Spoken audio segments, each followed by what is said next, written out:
آج ایک اصلاحی تحریر کے ساتھ آپ دوستوں کی خدمت میں حاضر۔ ندا ایلی کی تحریر میرا انتقال۔ اس تحریر میں انہوں نے لوگوں کے منافقانہ رویے کی بات کی ہے کہ کس طرح زندہ تھا تو ندا ایلی کو کوئی بھی ملنے کو تیار نہ تھا، لوگ ان کو منہ لگانے کو تیار نہیں تھے، لیکن انتقال کے بعد اس کے کردار کے گن گائے جانے لگے، اس کے تعریف کے پل باندھے جانے لگے۔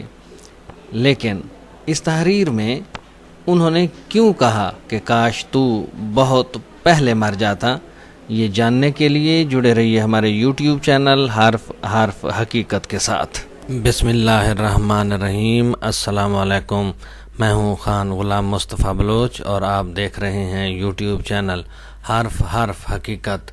میں امید کرتا ہوں کہ آپ سب لوگ خیریت سے ہوں گے۔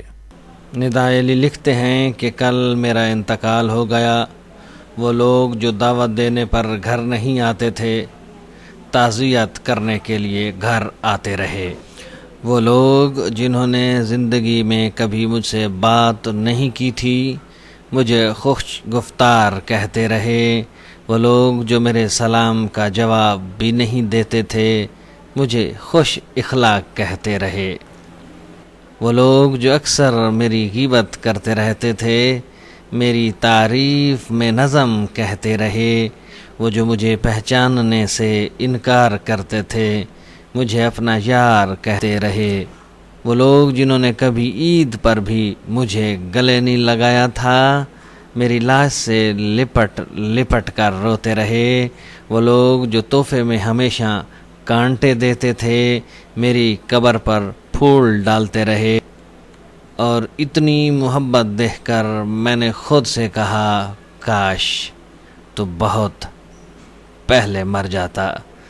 ندا ایلی کی تحریر، کاش تو بہت پہلے مر جاتا۔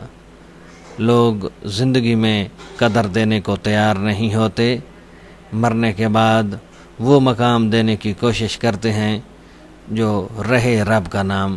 لوگوں کے اسی منافقانہ رویے کی بات انہوں نے کی ہے آج کی اس تحریر میں، کاش تو بہت پہلے مر جاتا۔